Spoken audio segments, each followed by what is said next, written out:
نحمدہ ونصلی علی رسولہ الکریم اما بعد فاعوذ باللہ من الشیطان الرجیم بسم اللہ الرحمن الرحیم رب اشرح لی صدری ویسر لی امری واحلل عقدۃ من لسانی یفقهوا قولی رب زدنی علما اللہم فقہنا فی الدین 11واں پارہ سورہ توبہ آیت نمبر 94۔ عذر کریں گے تمہارے پاس جب تم لوٹو گے ان کی طرف، کہہ دیجئے عذر نہ کرو، ہرگز ہم یقین نہ کریں گے تمہارا، بتا چکا ہے ہمیں اللہ تمہارے سب احوال، اور عنقریب دیکھے گا اللہ تمہارا عمل اور اس کا رسول بھی، پھر لوٹائے جاؤ گے تم اسی کی طرف جو جاننے والا ہے پوشیدہ اور ظاہر سب کا، پھر وہ بتا دے گا تمہیں جو کچھ تم کرتے رہے۔ اب قسمیں کھائیں گے اللہ کی تمہارے سامنے جب تم واپس آؤ گے ان کی طرف، تاکہ تم درگزر کرو ان سے، بس منہ پھیر لو ان کی طرف سے، بے شک وہ پلید ہیں اور ان کا ٹھکانہ جہنم ہے، یہ بدلہ ہے ان کے کاموں کا جو وہ کماتے رہے۔ اب دیکھیے کہ یہاں پر جو پہلا ورڈ آ رہا ہے اس پارے کا، یا تذرون، جو ہے وہ چونکہ مضارع ہے اس لیے اس کا ترجمہ حال میں بھی ہو سکتا ہے اور مستقبل میں بھی ہو سکتا ہے۔ یہ جو آیات یہاں پر آ رہی ہیں تبوک کے سفر سے واپسی کے دوران نازل ہوئی، تو یہ جو ہے کہ عذر کریں گے یا بہانے بنائیں گے یا بنا رہے ہیں، دونوں چیزیں اس میں آتی۔ اب مہم پر جیسا کہ ہم کل پڑھ رہے تھے کہ روم جو ہرقل روم سے مقابلے کے لیے اور جو نبی صلی اللہ علیہ وآلہ وسلم نے فرض کیا تھا کہ سب نے جہاد پہ جانا ہے، تو اس میں منافقین نے طرح طرح کے بہانے بنا رہے تھے۔ مہم پر جانے سے قبل تو حضور صلی اللہ علیہ وآلہ وسلم اپنی طبعی شرافت اور مروت کے باعث منافقین کے جھوٹے بہانوں پر سکوت فرماتے تھے، لیکن اب چونکہ بذریعہ وحی ان کے جھوٹ کے سارے پردے چاک کر دیے گئے تھے، اس لیے یہ فرمایا جا رہا ہے کہ اب آپ ڈنکے کی چوٹ پر ان سے کہہ دیجئے کہ اب ہم تمہاری کسی بات پر یقین نہیں کریں گے، کیونکہ اللہ تعالیٰ نے تمہاری باطنی کیفیات سے ہمیں مطلع کر دیا۔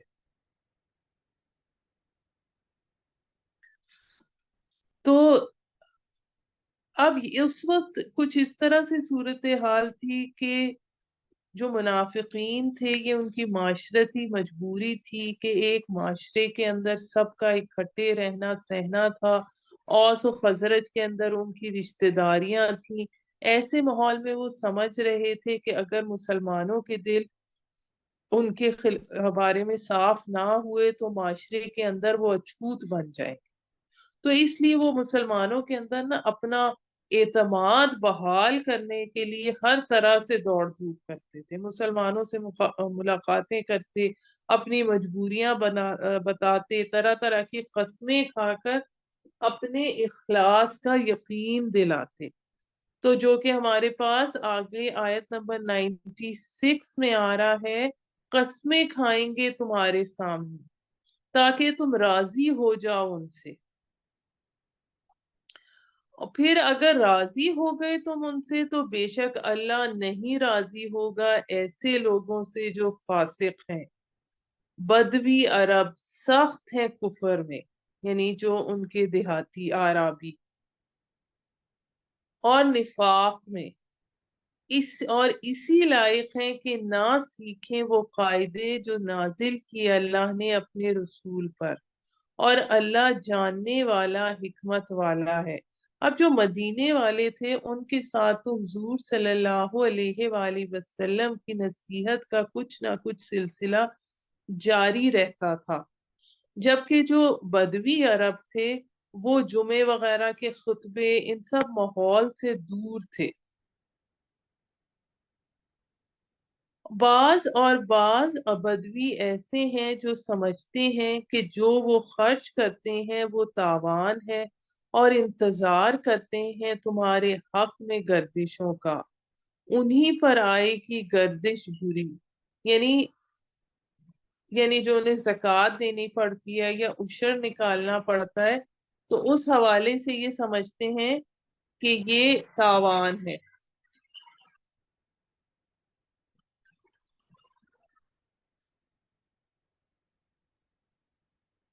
اور اللہ سننے والا جاننے والا ہے۔ آیت نمبر 99 میں آتا ہے، اور بعض بدوی عرب ایسے ہیں جو ایمان لاتے ہیں اللہ پر اور روز آخرت پر، اور سمجھتے ہیں اس کو جو وہ خرچ کرتے ہیں یعنی جو زکوٰۃ دیتے ہیں ذریعہ قرب الہی کا اور دعائے خیر رسول اللہ کی۔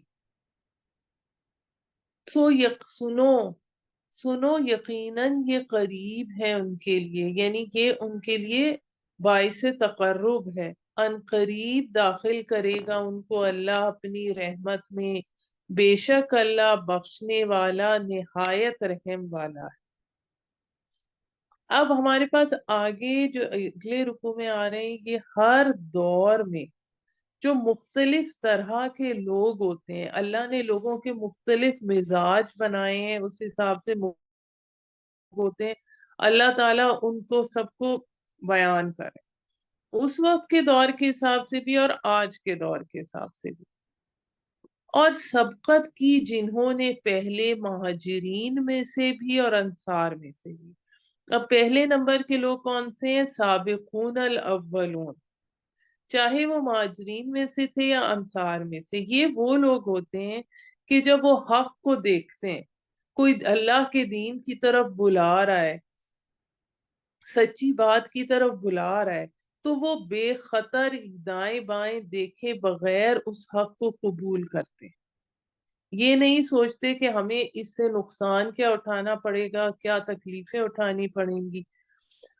اور جنہوں نے دوسرے نمبر کے جو لوگ ہیں، اور جنہوں نے پیروی کی ان کی نیکی میں، اب دوسرے نمبر کے وہ لوگ ہیں جو کہ والذین تبعوہم بإحسان، یہ وہ لوگ ہیں جو بے خطر نہیں کودتے، دائیں بائیں دیکھ کر چلتے ہیں کہ اگر ہم یہ حق کا یہ جو راستہ ہے ہم اس کو اپنائیں گے تو ہمیں اس میں کیا فائدہ اٹھانا ملے گا اور کیا نقصان ہوگا، کیا مشکلات پیش آئیں گی۔ لیکن یہ دونوں لوگ سیدھے راہ پر چل پڑتے ہیں، چاہے جلدی یا دیر میں۔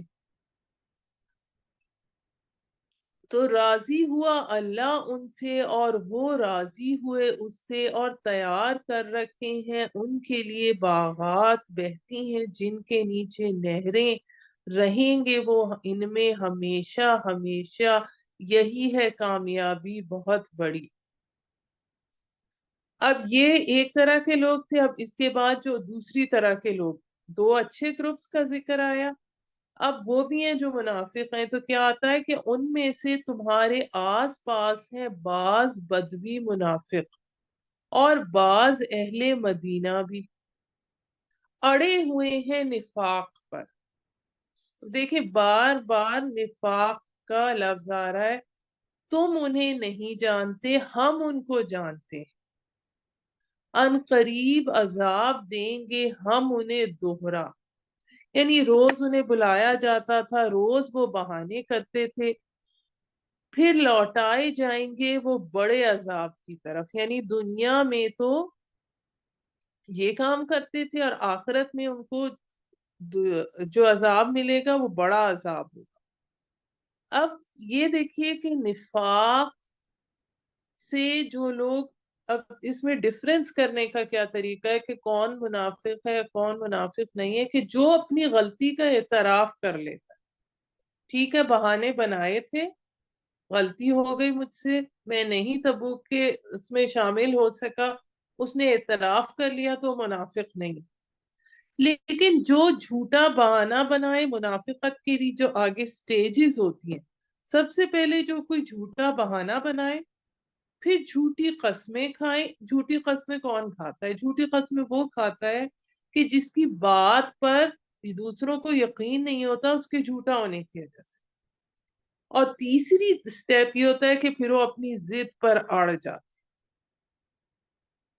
تو آیت نمبر 102 میں آتا ہے، اور دوسرا معترف ہے اپنے گناہوں کے، یعنی وہ جو ہیں، جو منافق نہیں ہے، وہ اپنے اعتراف کر لیتے،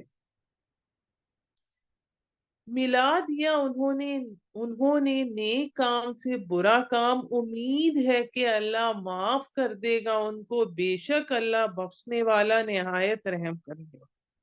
اب چونکہ اعتراف کے ساتھ نفاق نہیں ہوتا، اللہ تعالیٰ فوراً توبہ قبول کرتا ہے۔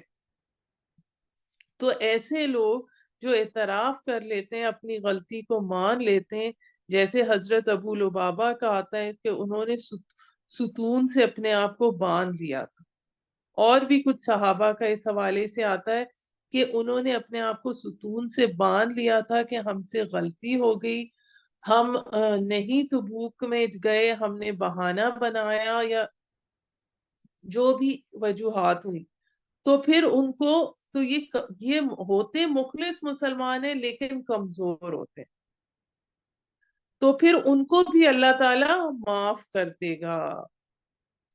بے شک اللہ بخشنے والا نہایت رحم کرنے والا ہے۔ قبول کیجئے ان کے مال سے صدقہ کے پاک کرتے ہو تم ان کو، اور تزکیہ کرتے ہو تم ان کا اس کے ذریعے، اور دعا کیجئے ان کے حق میں، بلا شبہ تمہاری دعا باعث تسکین ہے ان کے لیے، اور اللہ سب کچھ سننے والا، ہر بات جاننے والا۔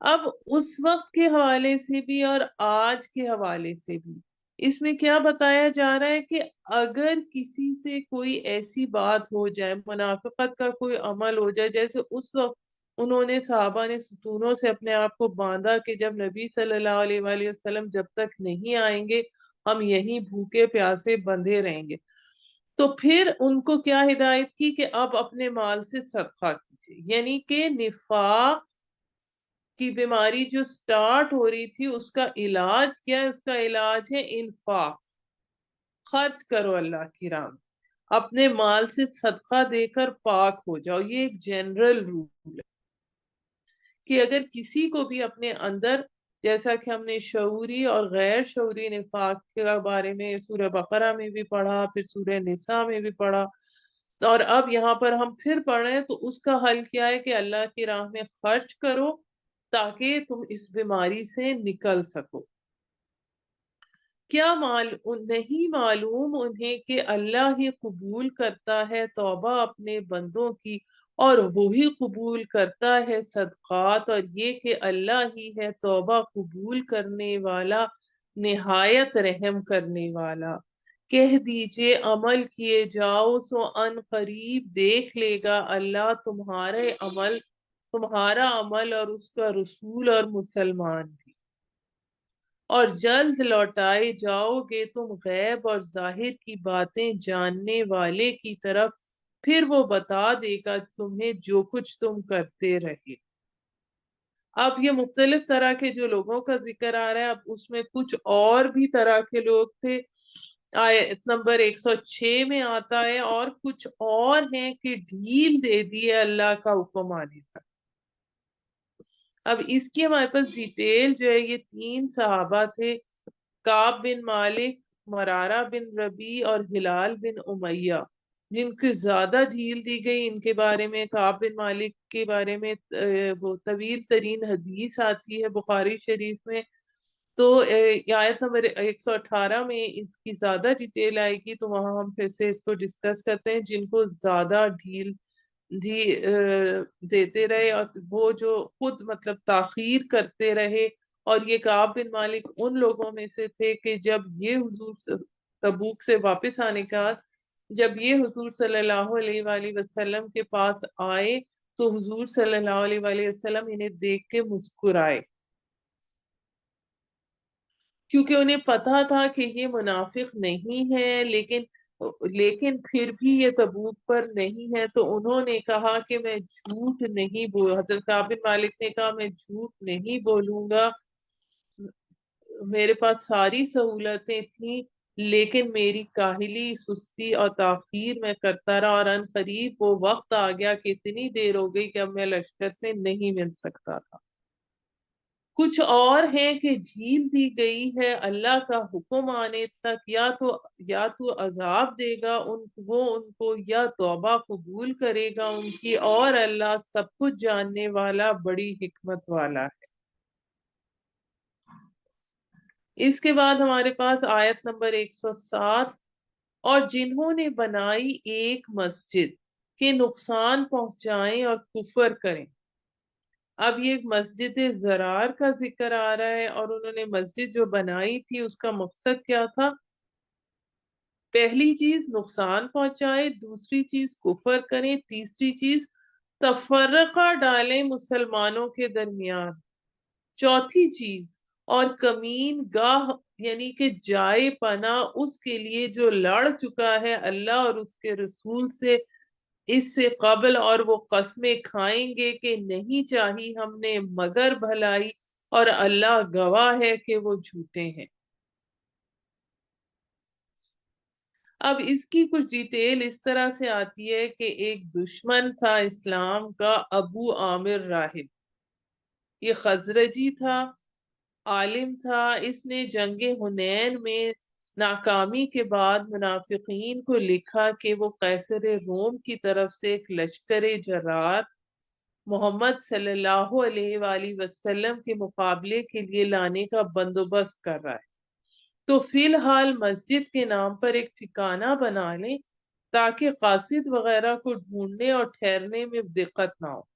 چنانچہ منافقین نے یہ مسجد بنائی، مدینہ سے باہر کی سائڈ پہ تھی، اور منافقین نے آپ صلی اللہ علیہ وآلہ وسلم سے درخواست کی کہ برکت کے لیے وہاں نماز پڑھا دیں۔ آپ اس وقت تبوک کے سفر کے لیے تیار تھے، تو آپ نے فرمایا واپسی پر انشاءاللہ نماز پڑھا دیں گے۔ تبوک سے واپسی پر مدینہ پہنچنے سے پہلے 2 دن پہلے یہ آیت اتری، جو آیت نمبر 107 ہم نے ابھی پڑھی۔ تو آپ نے 2 صحابہ کو روانہ فرمایا کہ ہمارے پہنچنے سے پہلے اس مسجد زرار کو گرا کر جلا دیں، چنانچہ ایسا ہی ہوا۔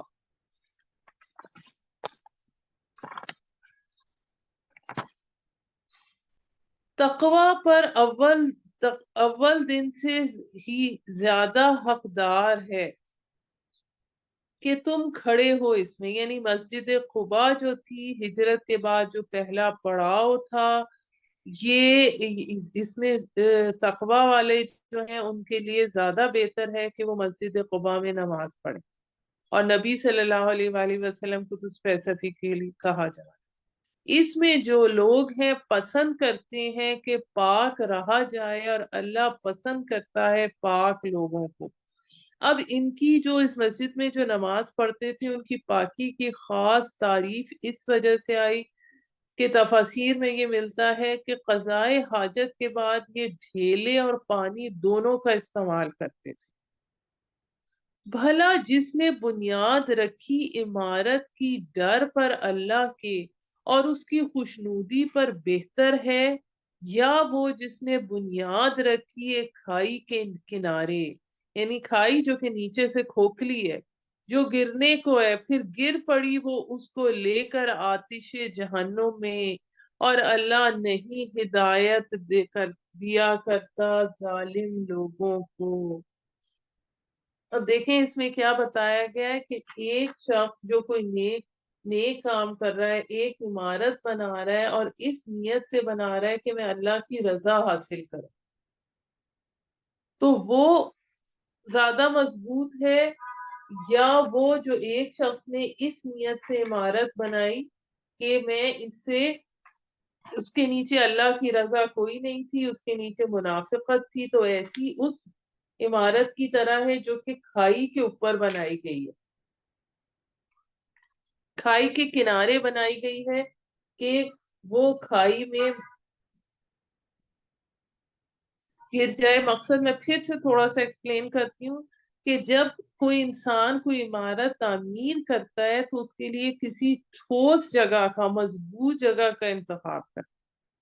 اگر وہ کسی کھوکھلی جگہ یا کسی کھائی وغیرہ کے کنارے پر عمارت تعمیر کرے گا تو وہ جلد یا بددیر وہ عمارت گرے گی۔ تو جو منافقین کی جو تدبیریں تھیں، اس کی جو سازشیں تھیں، ان کی مثال ان ہے ان کی مثال ایسی ہے، ان کے اعمال کی مثال ایسی ہے جیسے وہ جہنم کی گہری کھائی کے کنارے اپنی عمارتیں تعمیر کر رہے ہیں۔ وہ کنارہ خود بھی گرے گا، ان کو اور ان کی تعمیرات کو، سب کے سب کو جہنم میں لے کر جائے گا۔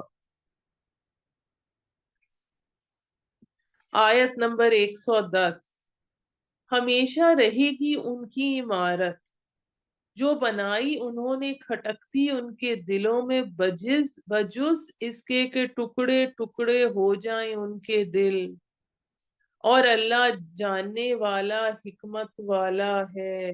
یعنی ان لوگوں کے دلوں میں منافقت کی جڑیں اتنی گہری ہو چکی ہیں کہ اب اس کے اثرات جو ہے نا وہ زائل ہونا ممکن نہیں ہے۔ یعنی جیسے اس کو اس طرح سے سمجھیں کہ اگر کسی شخص کے پورے جسم میں کینسر پھیل چکا ہو تو کسی معمولی سے آپریشن سے وہ ٹھیک نہیں ہو سکتا، لیکن اگر اس کے جسم کے ساتھ کو ٹکڑے ٹکڑے کر دیا جائے تب ہی اس مرض کی جڑوں کو نکالنا ممکن ہوگا۔ تو ان منافقین کے دل شکوک اور شبہات کے اندھیروں میں ڈوبے ہی رہیں گے، انہیں ایمان اور یقین کی روشنی کبھی نصیب نہیں ہوگی سوائے اس کے کہ ان کے دلوں کے ٹکڑے ٹکڑے کر دیے جائیں۔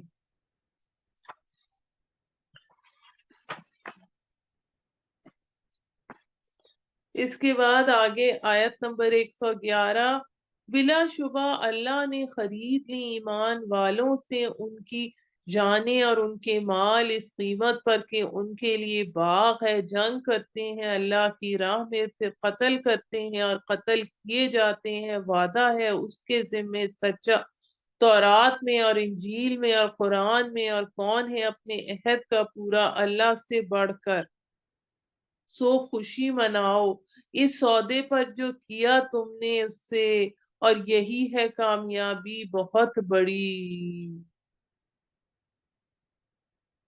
یعنی اللہ کے ساتھ جو سودا ادھار ہے، اللہ کی رضا کا ہے، یہ تمہارے لیے یہ بہت کامیاب تجارت ہے، تو خوشیاں مناؤ اس تجارت پر۔ اور پھر یہ جو تم نے بیع کی ہے، جو تم نے تجارت کی ہے، اس کا ظہور جو ہے وہ انسانی شخصیت میں کس طرح سے ظاہر ہوتا ہے، اس کے کیا اثرات ہوتے ہیں۔ تو اس کے لیے کیا آتا ہے، جس نے اللہ کی رضا کے لیے اپنا سب کچھ قربان کر دیا، توبہ کرنے والے، عبادت کرنے والے، حمد و ثنا کرنے والے، اللہ کی راہ میں پھرنے والے، رکوع کرنے والے، سجدہ کرنے والے، حکم دینے والے، نیک کام کا اور روکنے والے برے کام سے، اور حفاظت کرنے والے حدود اللہ کی۔ اور اے نبی بشارت دے دو مومنوں کو، نہیں ہے سزاوار نبی کے لیے اور ان کے لیے جو ایمان لائے کہ بخشش چاہے مشرکوں کے لیے اگرچہ ہوں وہ عزیز و اقارب، بعد اس کے کہ واضح ہو چکا ان پر کہ وہ ہیں دوزخ والے۔ اور نہ تھا بخشش طلب کرنا ابراہیم علیہ السلام کا اپنے باپ کے لیے مگر بسبب ایک وعدے کے جو وہ کر چکا تھا اس سے، پھر جب واضح ہو گیا ابراہیم علیہ السلام پر کہ وہ دشمن ہے اللہ کا تو بیزار ہو گیا اس سے۔ بلا شبہ ابراہیم بڑے نرم دل اور بردبار تھے۔ اب اس کو آپ اس طرح سے سمجھ سکتے ہیں کہ گھر سے نکلتے وقت جب جب حضرت ابراہیم علیہ السلام کو ان کے والد نے گھر سے نکالا تھا تو انہوں نے بخشش کا وعدہ کر کے نکلے تھے کہ میں آپ کے لیے بخشش مانگتا رہوں گا.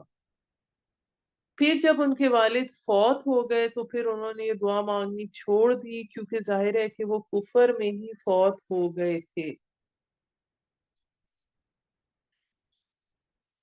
اس کا ہمارے پاس اس وعدے کا ذکر سورہ مریم کی آیت نمبر 47 میں آتا ہے جہاں پہ آتا ہے سَأَسْتَغْفِرُ لَكَ رَبِّي إِنَّهُ كَانَ بِي حَفِيًّا.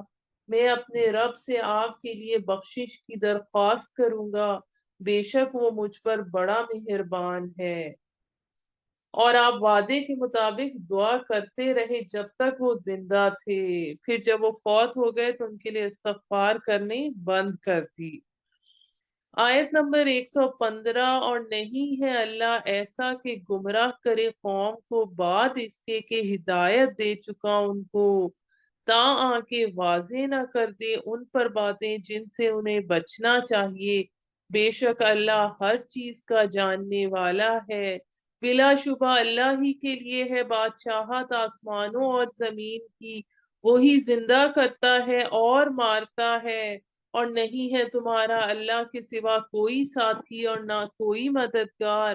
یقیناً توجہ فرمائی اللہ نے اپنی رحمت سے نبی پر اور مہاجرین پر اور انصار پر اور جنہوں نے اتباع کی نبی کی تنگ دستی کے وقت میں بعد اس کے کہ قریب تھا کہ کج ہو جائیں دل ایک گروہ کے ان میں سے. پھر توجہ فرمائی ان پر بے شک وہ ان پر شفقت کرنے والا نہایت رحم والا ہے.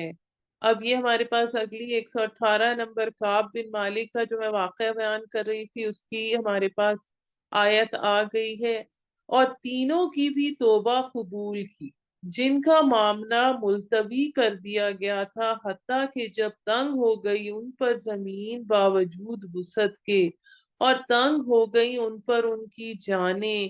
انہوں نے جان لیا کہ نہیں کوئی جائے پناہ اللہ سے مگر اسی کے ہاں. پھر توجہ فرمائی اللہ نے ان پر تاکہ وہ توبہ کر لیں. بے شک اللہ ہی توبہ قبول کرنے والا نہایت رحم والا ہے. وہی جو میں نے آپ سے ذکر کیا کہ تین صحابہ کعب بن مالک مرارہ بن ربیع اور ہلال بن امیہ کا معاملہ 50 دن تک ملتوی کر دیا گیا. ان سے مکمل طور پر بائیکاٹ کر لیا گیا. معاشرے کوئی ان سے بات نہیں کرتا تھا. ان ایام میں ان پر ایسی سخت حالت گزری کہ وہ موت سے بھی بدتر سمجھتے تھے اور آخر میں قبولیت کے سبب پھر ان کے قصور معاف کر دیے گئے.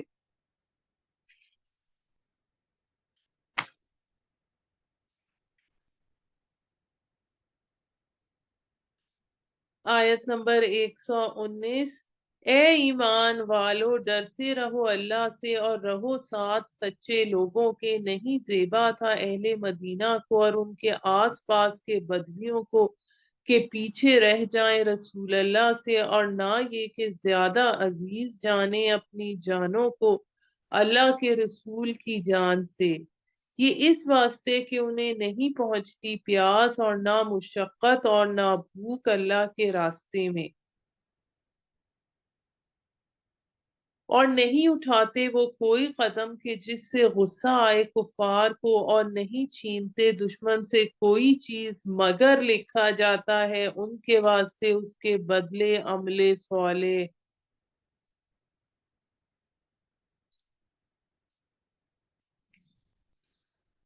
بے شک اللہ نہیں ضائع کرتا اجر نیکوکاروں کا اور نہیں خرچ کرتے یہ مجاہدین کسی قسم کا خرچ چھوٹا اور نہ بڑا اور نہ طے کرتے ہیں کوئی میدان مگر اجر لکھ دیا جاتا ہے ان کے لیے تاکہ بدلہ دے ان کو اللہ بہتر اس کام کا جو وہ کیا کرتے تھے.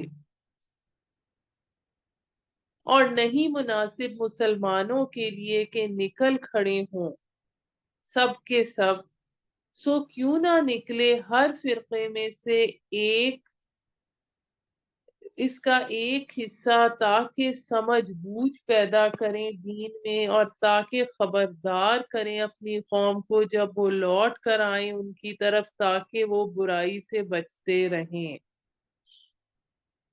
اب اس میں آیت نمبر 122 میں یہ بتایا جا رہا ہے کہ ہر جو عرابی تھے، بدو تھے، چونکہ وہ علم نہیں رکھتے تھے، اس لیے مسلمانوں میں سے ایک نہ ایک جو، اور اسی وجہ سے یہ بدو لوگ کفر اور نفاق میں بہت سخت تھے، اور اس کا سبب علم دین سے ان کی ناواقفیت تھی۔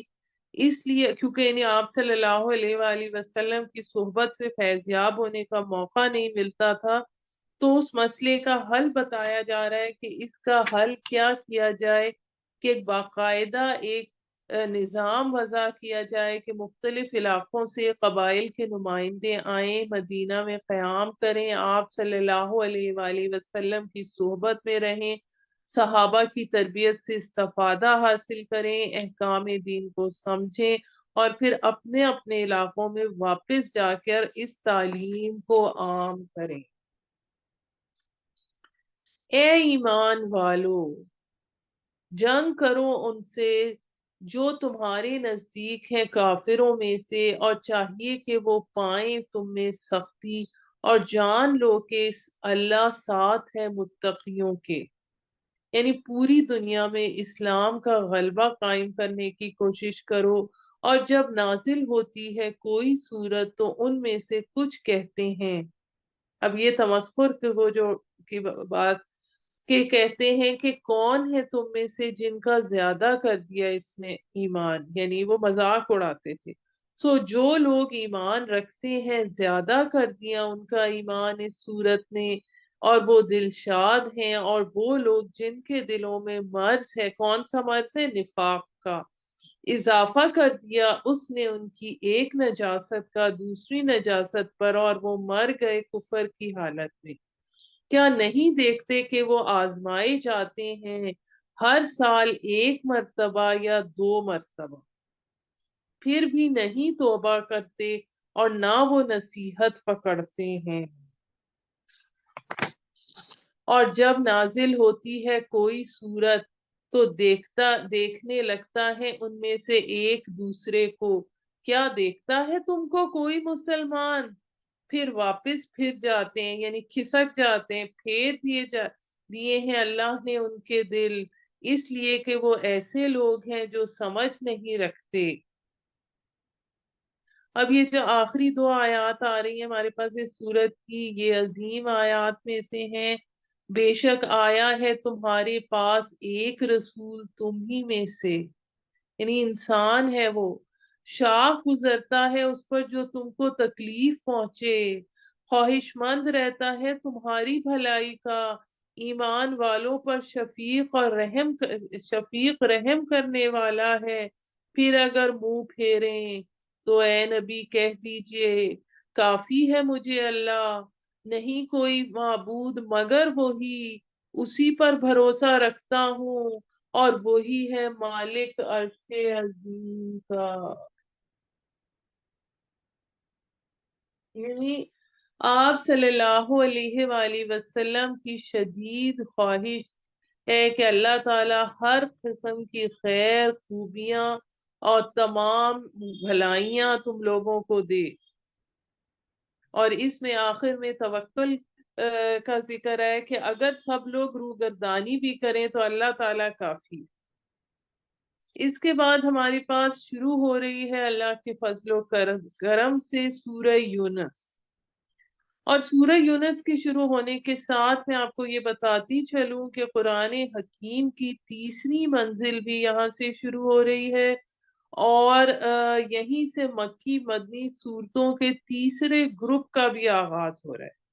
اس لحاظ سے قرآن کا یہ مقام گویا قرآن السعدین ہے۔ مکی صورتوں کا یہ سلسلہ جو سورہ یونس سے شروع ہو کر سورہ مومنون 18ویں پارے تک پھیلا ہوا ہے، یہ حجم کے اعتبار سے طویل ترین ہے، تو اس میں یہ 14 مکی صورتیں ہیں، سورہ یونس سے سورہ مومنون تک، اور ایک مدنی صورت ہے اس گروپ میں جو کہ سورہ نور ہے۔ پھر جب ہم منزل کی بات کرتے ہیں تو یہاں سورہ یونس سے شروع ہو کر اگلی منزل سورہ نحل تک چلتی ہے۔ اب ہمارے پاس یہ جو اس گروپ میں جو 14 صورتیں آ رہی ہیں، ان میں سے اکثر و بیشتر صورتیں تین تین صورتوں کے ذیلی گروپ ان کے بنتے ہیں، اور ہر گروپ کی 2 صورتوں کے مابین زوجیت پائی جاتی ہے، جبکہ تیسری صورت منفرد ہے۔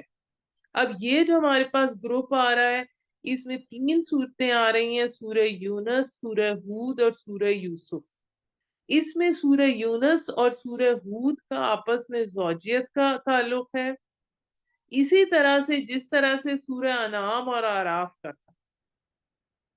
چنانچہ سورہ یونس کے 11 رکوعوں میں سے صرف 2 رکوع انباء الرسل سے متعلق ہیں، اور باقی 9 التذکیر بآلاء اللہ یعنی نصیحت اللہ کی نعمتوں کے ذریعے پر مشتمل ہے، جبکہ دوسری طرف سورہ ہود کے 10 رکوعوں میں سے 6.5 رکوع انباء الرسل یعنی التذکیر بایام اللہ سے متعلق ہے، اور صرف 3.5 رکوع دوسرے مضامین پر ہے۔ پھر سورہ یونس میں انباء الرسل کے 2 رکوعوں میں سے صرف آدھے رکوع میں سے چند آیات میں حضرت نوح کا ذکر ہے، باقی 1.5 رکوع حضرت موسیٰ کے بارے میں اور کسی رسول کا ذکر نہیں ہے۔ اس کے برعکس سورہ ہود میں پورے 2 رکوع حضرت نوح کے ذکر پر مشتمل ہیں، اور یہ حضرت نوح کے ذکر کے اعتبار سے جامع ترین مقام ہے، اگرچہ پوری سورت بھی 29ویں پارے میں موجود ہے، اور حضرت موسیٰ کا ذکر جو ہے یہاں پر صرف چند آیات میں آیا ہے۔ تو اب ہم سورہ یونس شروع کرتے ہیں۔ بسم اللہ الرحمن الرحیم، الف لام را، یہ حروف مقطعات ہیں۔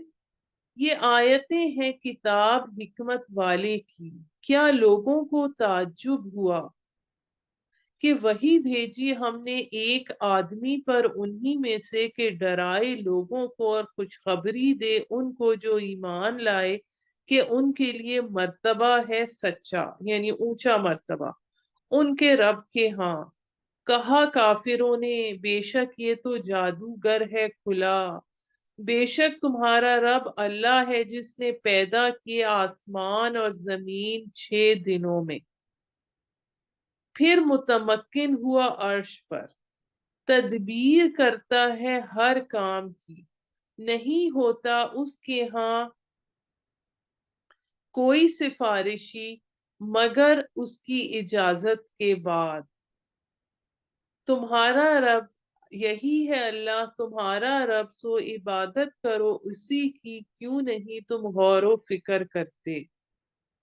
اسی کی طرف لوٹنا ہے تم سب کو، اللہ کا وعدہ سچا ہے، وہی پہلی بار پیدا کرتا ہے اور وہی دوبارہ بھی پیدا کرے گا اسے، یعنی جس کے لیے ایک دفعہ کام کرنا جتنا مشکل ہوتا ہے دوسری دفعہ تو اس سے کہیں آسان ہوتا ہے، جب اس نے پہلی دفعہ پیدا کیا تو دوسری بار بھی پیدا کرے، تاکہ بدلہ دے انہیں جو ایمان لائے اور کام کیے نیک انصاف کے ساتھ، اور جنہوں نے کفر کیا ان کے لیے پینے کو کھولتا ہوا پانی اور دردناک عذاب ہے، بسبب اس کے کہ وہ تھے کفر کرتے۔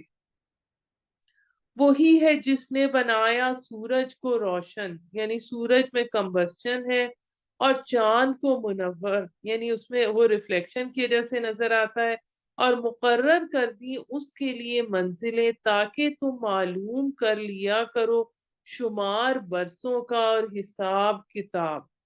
نہیں پیدا کیا اللہ نے یہ سب کچھ مگر حق کے ساتھ۔ اب یہاں پہ حق کے ساتھ کا کیا مطلب ہے؟ سب کچھ با مقصد پیدا کیا۔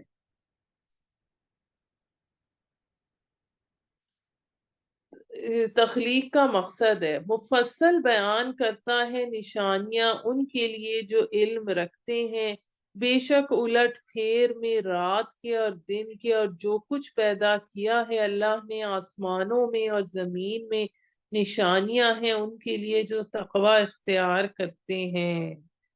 بے شک جو لوگ نہیں توقع رکھتے، ان الذین لا یرجون لقاءنا، یہ الفاظ اس صورت میں کئی بار آئیں گے۔ بے شک جو لوگ توقع نہیں رکھتے ہم سے ملنے کی اور راضی ہو گئے دنیاوی زندگی پر اور مطمئن ہو گئے اسی پر، اور وہ لوگ جو ہماری نشانیوں سے غافل ہیں، انہی لوگوں کا ٹھکانہ جہنم ہے بسبب ان برائیوں کے جو وہ کماتے تھے۔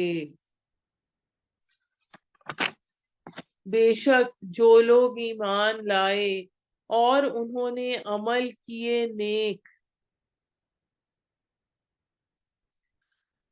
سیدھی راہ دکھائے گا ان کو ان کا رب ان کے ایمان کی وجہ سے، یعنی ان کے ایمان کے باعث بہتی ہوں گی ان کے نیچے سے نہریں، جبکہ ہوں گے وہ نعمتوں بھرے باغات میں۔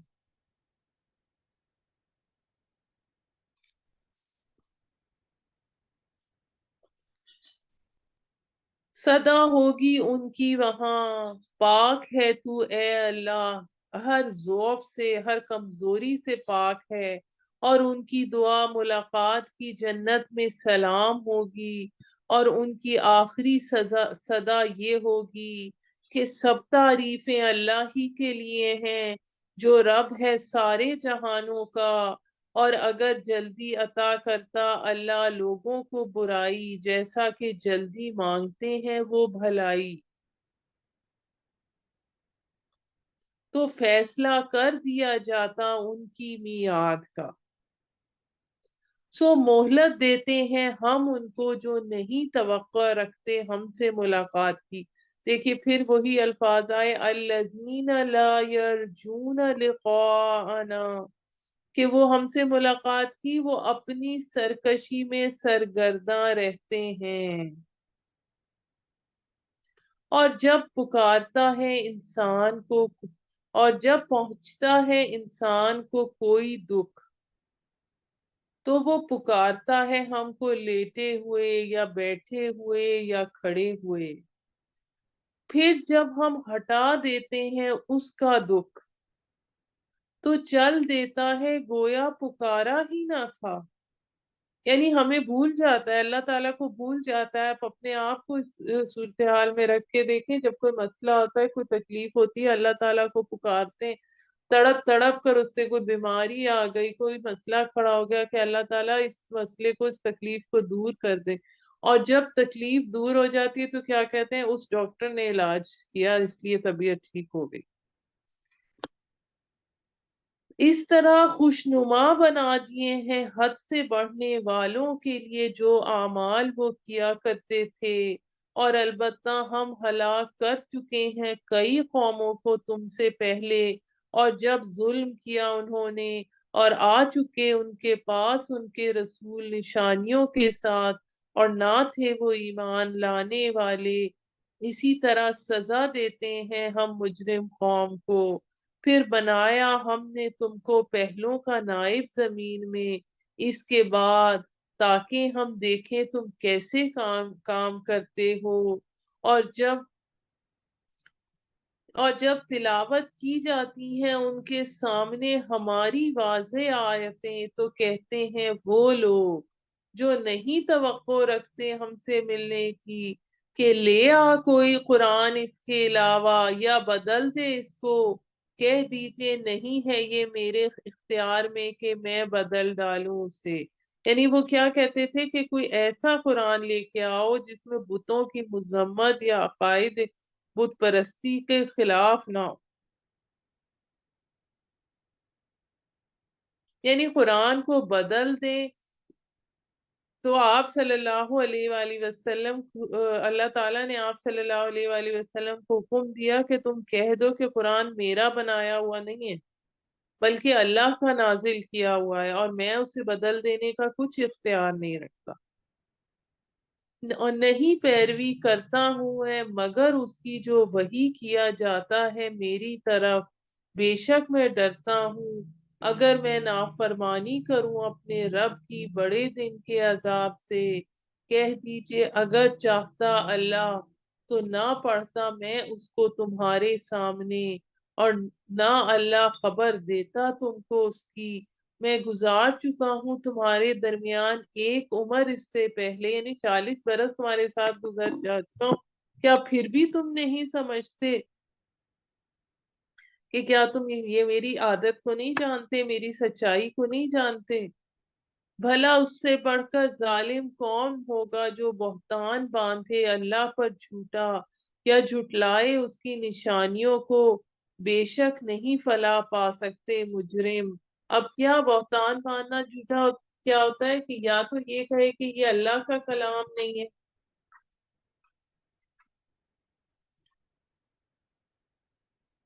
کہ یہ تو اللہ کا کلام نہیں ہے، اور دوسری چیز، یا پھر اور پھر دوسرے اس میں جو ان کا مشرکین مکہ تھے، ان کو نبی صلی اللہ علیہ وآلہ وسلم یہ فرماتے ہیں کہ میں جو قرآن تم کو سنا رہا ہوں، تو کیا تم یہ مجھ پر یہ الزام لگا رہے ہو کہ میں نے اپنی طرف سے گڑھا ہوا ہے؟ یعنی اللہ کی طرف سے نہیں ہے، بلکہ نبی صلی اللہ علیہ وآلہ وسلم پر یہ الزام لگانا کہ آپ نے خود گاڑ لیا۔ اگر میں، نبی صلی اللہ علیہ وآلہ وسلم کہا جا رہا ہے کہ ان سے کہو کہ اگر میں نے یہ خود گھڑ لیا ہو تو میرے سے بڑھ کر ظالم کوئی نہیں ہے کہ اللہ کی بھیجی ہوئی آیات کو جھٹلا دے۔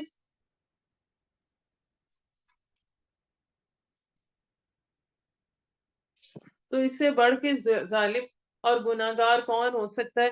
تو پھر آج ہم ایک مسلمان ہونے کے ناطے جو قرآن کی آیات پر عمل نہیں کرتے، ان کو ایک طرح سے جھٹلانا ہی ہے۔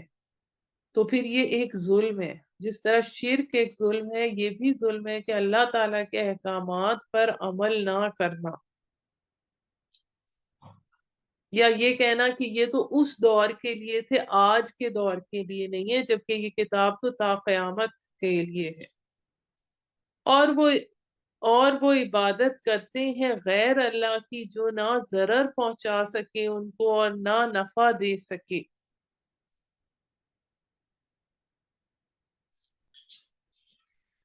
ان کو، اور کہتے ہیں یہ تو سفارشی ہیں ہمارے اللہ کے ہاں۔ کہہ دیجئے اے نبی کیا تم خبر دیتے ہو اللہ کو اس کی جو سے معلوم نہیں آسمانوں میں اور نہ زمین میں، پاک ہے اور وہ برتر ہے اس سے جس کا یہ شریک ٹھہراتے ہیں۔ اب وہ کہتے تھے کہ یہ جو بت ہیں نا ہمارے، اللہ کو تو ہم مانتے ہیں بڑا خدا ہے، لیکن یہ بت ہمارے اس کی مقربین بارگاہ ہیں، یہ ہمارے سفارشی ہیں۔ تو ان کو کہا جا رہا ہے کہ تمہارے خیال سے اللہ کو نہیں معلوم کہ اللہ تعالیٰ تو سب کچھ جاننے والا ہے؟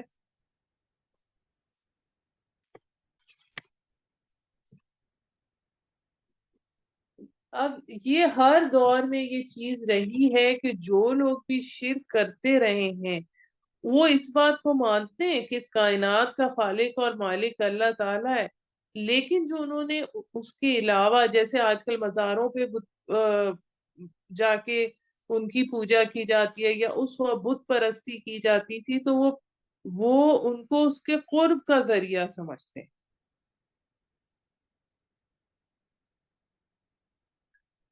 تو اس کے حوالے سے جو ہمارے پاس آیت الکرسی میں بات اتنی کمپلیٹ ہے کہ جو اس میں آتا ہے یعلم ما بین ایدیہم وما خلفہم ولا یحیطون بشیء من علمہ الا بما شاء۔ کیا کوئی سفارشی اللہ کے سامنے کھڑا ہو کر کیا کہے گا؟ کس بنیاد پر کوئی سفارش کرے؟ کوئی یہ سفارش کر کے اللہ کو کہہ سکتا ہے کہ اللہ تعالیٰ یہ بندہ اچھا تھا، آپ کو نہیں معلوم مجھے معلوم ہے، میں جانتا ہوں یہ تو بہت نیک آدمی ہے؟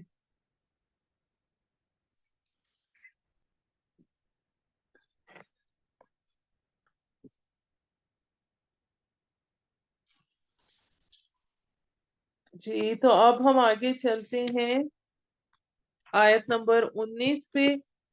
اور نہ تھے لوگ ابتدا میں مگر ایک امت، پھر انہوں نے اختلاف کیا، اور اگر نہ طے ہو چکی ہوتی بات پہلے ہی سے تیرے رب کی طرف سے تو فیصلہ ہو جاتا ان کے درمیان اس میں جس میں وہ اختلاف کر رہے تھے. یعنی حضرت آدم علیہ السلام سے جو نسل چلی، پھر ہر قوم کے لیے ایک اجل ہے. اسی طرح ہر قوم پر اللہ تعالیٰ نے کسی نہ کسی فارم میں شرک سے روکنے کے لیے اپنا نبی، اپنا پیغام پہنچوایا. اسی طرح اس کائنات کی بھی ایک اجل ہے، اس کائنات کو بھی فنا ہونا ہے. اور کہتے ہیں کیوں نہ نازل ہوئی اس پر کوئی نشانی اس کے رب کی طرف سے. سو کہہ دیجئے غیب کا علم اللہ ہی کے لیے ہے، پس تم انتظار کرو، میں تمہارے ساتھ انتظار کرنے والوں میں سے ہوں. اور جب ہم چکھاتے ہیں لوگوں کو اپنی رحمت کا مزہ بعد تکلیف کے، جیسے ان پر قحط آ جاتے تھے، جو ان کو پہنچتی ہے تو فوراً وہ ہیلے کرنے لگتے ہیں ہماری نشانیوں میں. اور کہہ دیجئے اللہ بہترین تدبیریں کرنے والا ہے، بے شک ہمارے فرشتے لکھتے ہیں جو ہیلا بازی تم کرتے ہو. وہی ہے جو چلاتا ہے تم کو خشکی اور دریا میں، حتیٰ کہ جب ہوتے ہو تم کشتیوں میں اور چلتی ہیں لوگوں کو لے کر بعد موافق کے ساتھ، اور خوش ہوتے ہو اس سے آ جاتی ہے ان پر تند ہوا، اور آتی ہیں ان پر موجیں ہر طرف سے، اور جان لیتے ہیں وہ کہ گر گئے ہیں ان میں، تو دعا کرنے لگتے ہیں اللہ سے خالص کر کے اس کے لیے اپنا عقیدہ. اب بتوں کو بھول جاتے ہیں کہ اگر نجات دی تو نے ہمیں اس سے تو ضرور ہوں گے ہم تیرے شکر گزاروں میں سے. اب اس سلسلے میں واقعہ اس طرح سے آتا ہے کہ ابو جہل کا بیٹا تھا اکرمہ، جو ہم نے سورہ توبہ کے سٹارٹ میں پڑھا کہ جب یہ حکم دیا گیا کہ جو کیا تو ایمان لے آؤ یا جلا وطن ہو جاؤ یا پھر قتل کر دیے جاؤ گے، تو اس نے کہا کہ وہ حبشہ کی طرف جانے کے لیے نکل کھڑا ہوا. اب جو حبشہ کی طرف جب نکل جانے کے لیے نکل کھڑا ہوا تو راستے میں طوفان آیا، اور طوفان جب آیا تو اس نے دیکھا کہ طوفان میں جب کشتی گر گئی ہے تو سب جو ہیں وہ تو اللہ کو پکارے، اب تو بتوں کو کوئی نہیں پکارتا. پھر جب اللہ تعالیٰ اس نے اللہ کو پکارا اور اللہ تعالیٰ نے اس کو طوفان سے بچا لیا تو پھر وہ ایمان لے آئے، اور حضرت اکرمہ نے جہاد میں کارہائے نمایاں سر انجام دیے. پھر جب نجات دی ان کو تو فوراً سرکشی کرنے لگتے ہیں ملک میں، کرنے لگا سرکشی کرنے ملک میں ناحق. اے لوگو اس کے سوا کچھ نہیں کہ تمہاری سرکشی کا وبال تمہاری جانوں پر ہوگا. یہ فائدے ہیں دنیاوی زندگی کے، پھر ہماری ہی طرف تم کو لوٹنا ہے، پھر ہم تمہیں بتا دیں گے جو تم کرتے رہے دنیا میں. بے شک مثال دنیاوی زندگی کی پانی کی سی ہے، جسے برسایا ہم نے آسمان سے، پھر مل کر نکلا اس سے زمین کا سبزہ جسے کھاتے ہیں آدمی. حتیٰ کہ جو پکڑی زمین نے رونق سبزے سے اور آراستہ ہو گئی، اور سمجھا زمین والوں نے کہ وہ قادر ہیں، یعنی فصل تیار ہے، تو اس پر نہ کہاں آ پہنچا ہمارا حکم، رات کو یا دن کو سو کر ڈالا ہم نے اس کو کٹا ہوا ڈھیر، گویا کہ وہ نہ تھی موجود کل. اس طرح بیان کرتے ہیں ہم نشانیاں ان کے لیے جو غور و فکر کرتے ہیں. اب یہ کہ پھر جب آخر میں سب کچھ ختم ہو جاتا ہے تو امیدوں پر پانی پھر جاتا ہے. اور یہ دیکھیں کہ اس میں نباتات کے نکلنے کا ذریعہ بھی پانی بتایا. آیت نمبر 25 میں آتا ہے اور اللہ بلاتا ہے سلامتی کے گھر کی طرف اور ہدایت دیتا ہے جسے چاہے سیدھے راہ کی طرف، ان کے لیے جنہوں نے بھلائی کی بھلائی ہوگی اور زیادہ بھی، اور نہ چڑھے گی ان کے چہروں پر سیاہی اور نہ رسوائی، یہی لوگ اہل جنت ہیں اور اس میں وہ ہمیشہ رہیں گے۔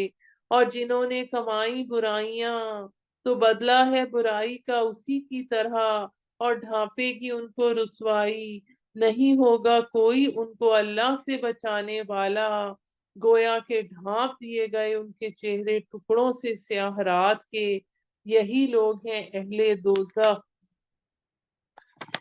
وہ اس میں ہمیشہ رہیں گے۔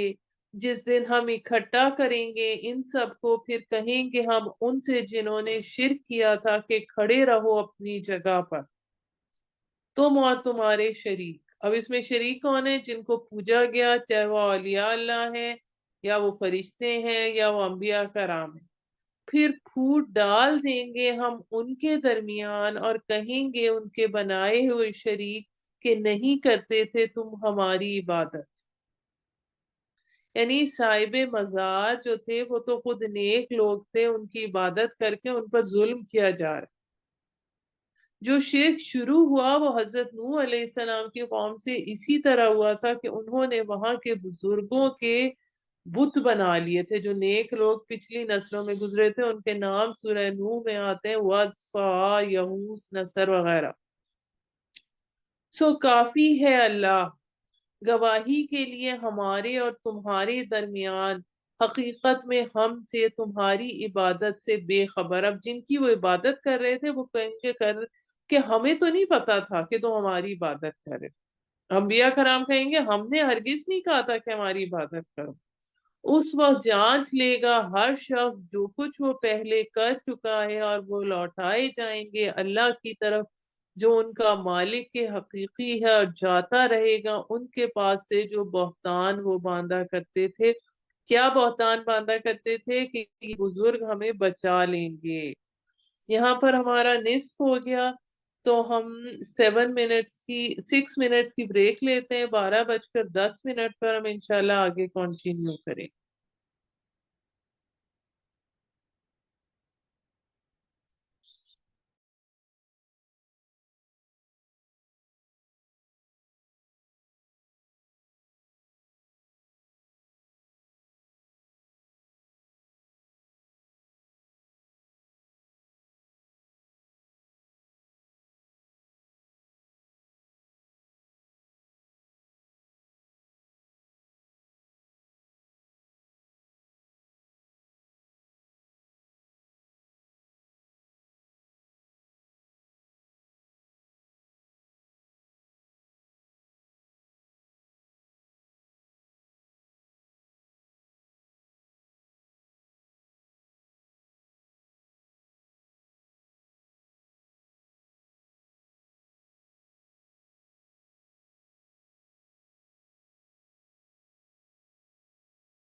اعوذ باللہ من الشیطان الرجیم، بسم اللہ الرحمن الرحیم۔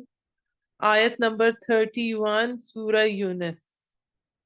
کہہ دیجئے کون رزق دیتا ہے تم کو آسمان سے اور زمین سے، یا کون ہے جس کے قبضے میں ہے سماعت اور بصارت، اور کون نکالتا ہے زندہ کو مردہ سے اور نکالتا ہے مردہ کو زندہ سے، اور کون ہے جو تدبیر کرتا ہے معاملے کی؟ سو بول اٹھیں گے وہ کہ اللہ۔ تو کہہ دیجئے اگر ایسا ہی ہے تو کیوں نہیں ڈرتے تم؟ یعنی مشرکین مکہ اللہ کو اس کی تمام صفات کے ساتھ مانتے تھے، اس کے بارے میں ان کے ذہنوں میں کوئی بہام نہیں تھا۔ وہ جانتے تھے کہ ساری کائنات کا خالق اللہ ہے، ساری کائنات کو اللہ تعالیٰ ہی چلا رہا ہے۔ تو پھر ان سے کہا جا رہا ہے کہ جب تم اللہ تعالیٰ کو خالق، مالک اور رازق مانتے ہو، تو پھر کی کائنات کا سارا نظام اسی کے ذریعے چل رہا ہے، تو پھر تم نے اپنے مشرکانہ نظریات، دیوی دیوتا، ان کی پوجا پاٹ کیوں شروع کر رکھی ہے؟ کیا تمہیں خوف خدا نہیں ہے؟ سو یہی ہے اللہ تمہارا رب فی الحقیقت، پھر کیا رہ گیا بعد حق کے سوائے گمراہی کے؟ پھر کدھر پھرے جا رہے ہو؟ اسی طرح صادق آئی بات تیرے رب کی ان پر جو نافرمان ہے کہ نہیں ایمان لائیں گے۔ یہی حق ہے کہ تم اپنے فطرت کی نظر سے اسے پہچان چکے ہو، تو اب اسے مضبوطی سے تھام لو، گمراہی سے میں مبتلا ہونے سے بچ جاؤ۔ اس کی گواہی خود تمہاری زبانیں دے رہی ہیں، تو پھر گمراہی میں کیوں اوندھے منہ گرے جا رہے ہو؟ تمہاری عقل کہاں چلی جاتی ہے؟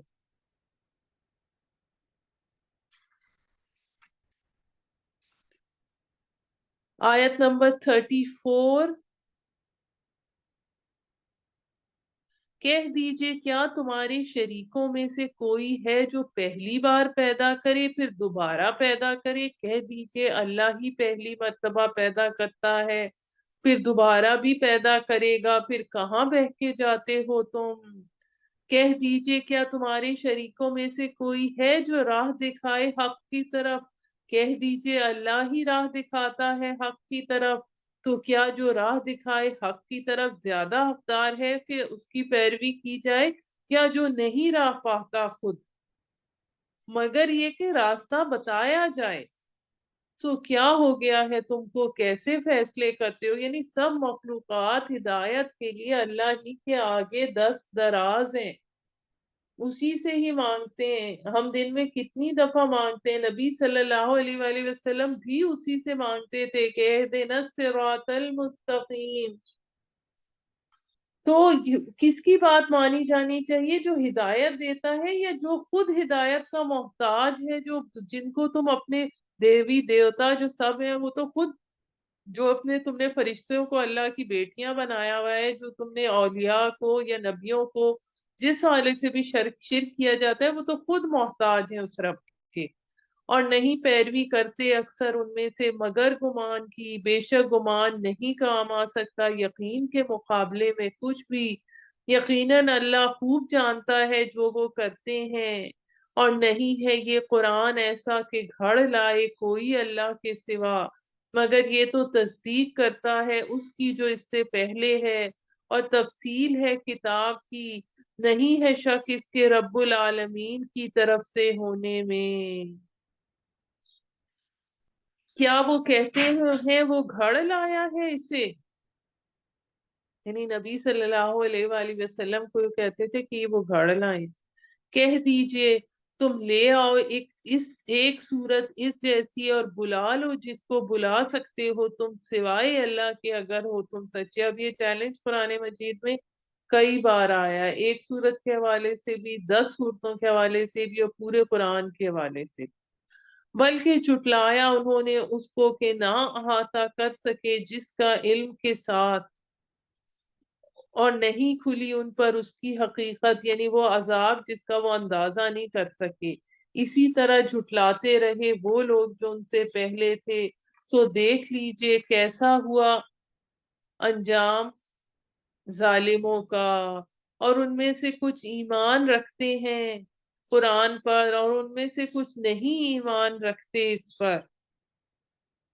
تیرا رب خوب جانتا ہے مفسدوں کو، اور اگر جھٹلائیں تجھے تو کہتے ہیں میرے لیے میرا عمل اور تمہارے لیے تمہارا عمل، تو کہہ دیجئے میرے لیے میرا عمل اور تمہارے لیے تمہارا عمل، تم بری و ذمہ ہو اس سے جو میں کرتا ہوں اور میں بری و ذمہ ہوں اس سے جو تم کرتے ہو۔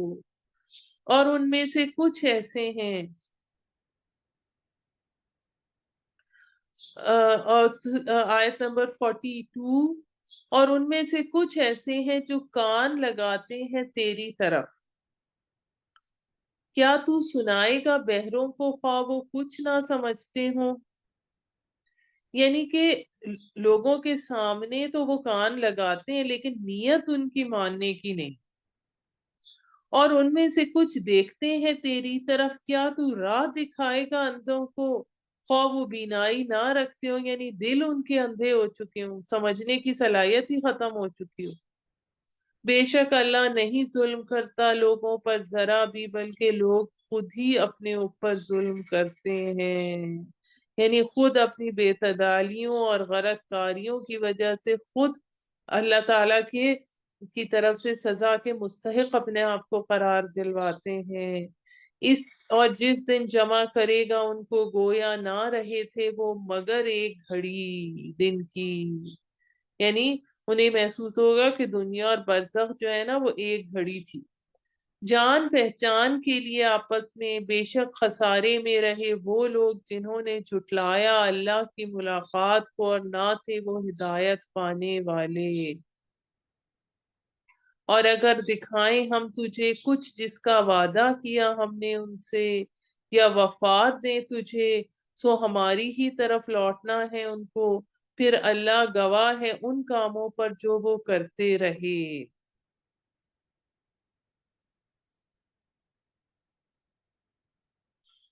اور ہر امت کے لیے ایک رسول ہے، پھر جب آ جاتا ہے ان کا رسول تو فیصلہ کر دیا جاتا ہے ان میں انصاف کے ساتھ، اور ان پر ظلم نہیں کیا جاتا۔ یعنی کہ جو جیسے حضرت نوح علیہ السلام کی قوم تھی، آپ 950 سال تک انہیں سمجھاتے رہے، دین کی طرف بلاتے رہے، شرک سے منع کرتے رہے، تو پھر بھی 80 کے قریب لوگ صرف ایمان لائے۔ اسی طرح حضور صلی اللہ علیہ وآلہ وسلم نے بھی مکہ کے کافروں کو بلایا، ایمان کی طرف کی دعوت دی، تو بھی ان پر جو پھر نہیں ایمان لائے تو ان پر عذاب بدر، اور پھر جو سورہ توبہ کے بھی ہم نے سٹارٹ میں پڑھا اس طرح سے ان پر نازل ہوا۔ اور کہتے ہیں کب پورا ہوگا یہ عذاب کا وعدہ اگر تم سچے ہو؟ کہہ دیجئے نہیں ہے مجھے اختیار اپنے لیے نقصان کا اور نہ نفع کا مگر جو چاہے اللہ، ہر امت کے لیے ایک مدت ہے۔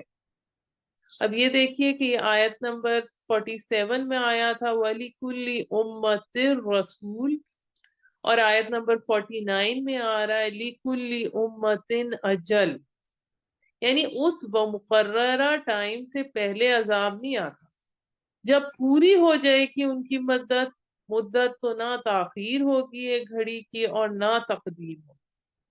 کہہ دیجئے بھلا دیکھو اگر آ جائے تم پر اس کا عذاب رات یا دن کو، آخر یہ کون سی چیز ہے جلدی کر رہے ہیں جس کے لیے گناہ گار لوگ، وہ جو کہتے تھے نا کہ اگر تم سچ کہہ رہے ہو تو اللہ کا عذاب آتا کیوں نہیں؟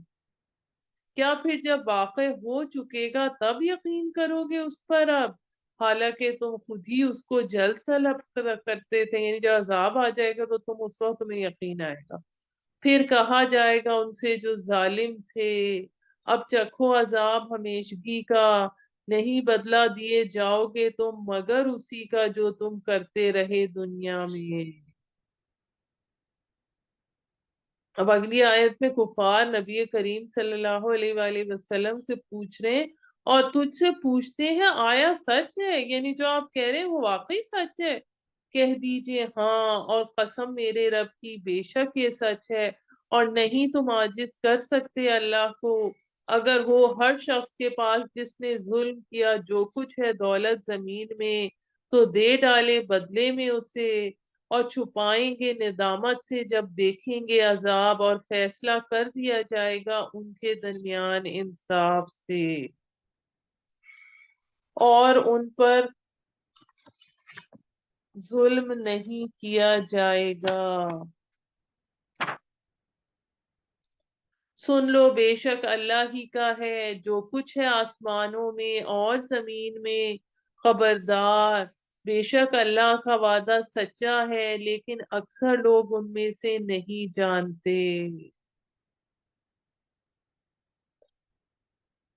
وہی زندہ کرتا ہے اور مارتا ہے، اور اسی کی طرف تم لوٹائے جاؤ گے۔ اے لوگو آ چکی ہے تمہارے پاس نصیحت تمہارے رب کی طرف سے، اور شفا اس روگ کی جو تمہارے دلوں میں ہے۔ روگ کون سا ہے؟ بغض، حسد، حب مال، حب جاہ، اور ہدایت اور رحمت مسلمانوں کے لیے۔ اب یہ جو آیت نمبر 57 ہے، یہ بھی اس میں بھی عظمت قرآن کا بیان ہے۔ یا ایہا الناس قد جاءتکم موعظۃ من ربکم وشفاء لما فی الصدور وہدی ورحمۃ للمؤمنین قل بفضل اللہ وبرحمتہ فبذلک فلیفرحوا هو خیر مما یجمعون، یعنی کہہ دیجئے کہ اللہ کے فضل اور اس کی رحمت سے ہے، سو اس پر انہیں خوش ہونا چاہیے۔ یعنی اللہ کا احسان ہے، قرآن پر خوشیاں مناؤ، یہ بہتر ہے اس سے جو وہ جمع کرتے ہیں، یعنی جو مال جمع کرتے ہیں اس سے بہتر ہے کہ اس قرآن پر خوشیاں مناؤ۔ یہ قرآن اللہ کا احسان ہے، بہت بڑی دولت ہے۔ کہہ دیجئے بھلا دیکھو تو جو نازل کیے اللہ نے تمہارے لیے روزی، پھر ٹھہرا لیے تم نے اس میں سے کچھ حرام اور کچھ حلال۔ کہہ دیجئے کہ اللہ نے تم کو حکم دیا ہے، یا تم اللہ پر بہتان باندھتے ہو۔ اب یہاں پر کس چیز کا ذکر ہے؟ کہ جو ہم پڑھ چکے ہیں کہ سورہ مائدہ میں اور سورہ انعام میں ہم اس حوالے سے پڑھ چکے ہیں کہ جو انہوں نے اپنی من گھڑت شریعت بنا لی تھی، اس کے حوالے سے یہاں پر اس کا ذکر کیا جا رہا ہے۔ کیا گمان رکھتے ہیں وہ لوگ جو بہتان باندھتے ہیں اللہ پر جھوٹا روز قیامت؟ بے شک اللہ تو فضل کرتا ہے لوگوں پر، لیکن ان میں سے اکثر شکر نہیں کرتے۔ اور نہیں ہوتا تو کسی حال میں، اور نہیں تلاوت کرتا تو اس میں سے کچھ قرآن، اور نہیں ہوتے تم کرتے کوئی کام بھی مگر ہوتے ہیں ہم اس پر گواہ۔ یعنی اب یہاں پر بندہ مومن کے لیے تسلی ہے، کیونکہ تم جو کام کرتے ہو، بشارت والی بات ہے کہ اللہ تعالیٰ جانتا ہے، وہ دیکھ رہا ہے تمہاری نیتوں کو بھی، تمہارے اعمال کو بھی۔ اور نہیں غائب رہتا تیرے رب سے ذرہ کے برابر بھی زمین میں اور نہ آسمان میں، نہ چھوٹا اس سے اور نہ بڑا، مگر درج ہے واضح کتاب میں۔ یعنی اللہ کے علم قدیم میں یہ سب موجود ہے۔ آگاہ رہو بے شک جو اللہ کے دوست ہیں نہیں ہے خوف ان پر اور نہ وہ غمگین ہوں گے، یعنی کہ جو مقام احسان پر پہنچے ہوئے ہیں، جو لوگ ایمان لائے اور انہوں نے تقوی اختیار کیا، ان کے لیے خوشخبری ہے دنیاوی زندگی میں اور آخرت میں بھی۔ نہیں بدل سکتی باتیں اللہ کی، یہی کامیابی ہے بہت بڑی۔ اور نہ رنجیدہ کریں تجھے ان کی باتیں، بے شک عزت اللہ ہی کے لیے ہے ساری، وہی سننے والا جاننے والا ہے۔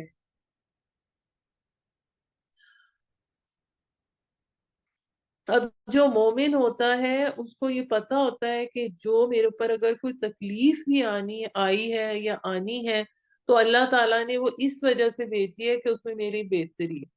جیسے بچے کو انجیکشن لگا کے بیماری سے بچایا جاتا، تو جب یہ یقین ہوتا ہے، اللہ پر بھروسہ ہوتا ہے، توکل ہوتا ہے، تو پھر زندگی کی مشکلات آسان ہو جاتی ہیں۔ یہ پتا ہوتا ہے کہ میرے رب نے مجھے جس آزمائش میں بھی ڈالا ہے اس میں میری بہتری کے لیے ڈالا ہے، اس میں میرے لیے دنیا اور آخرت میں کسی طرح بھلائی ہے جس کی مجھے ابھی سمجھ نہیں ہے۔ خبردار،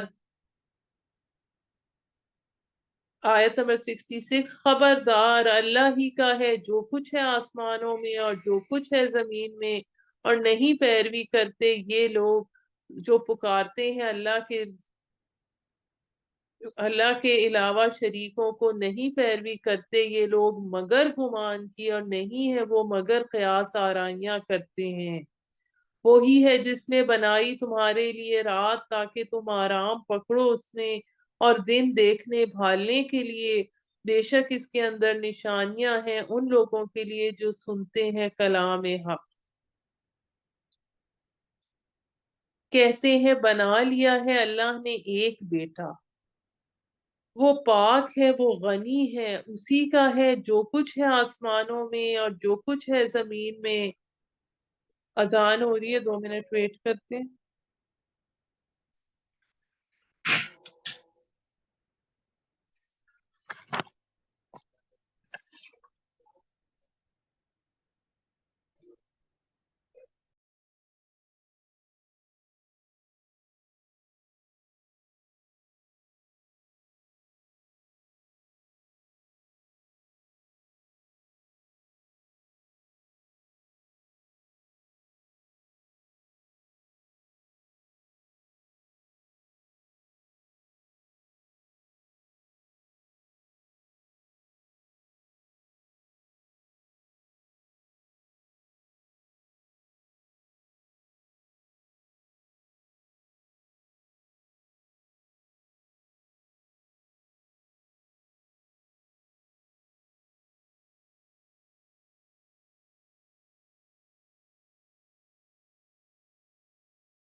اعوذ باللہ من الشیطان الرجیم، بسم اللہ الرحمن الرحیم۔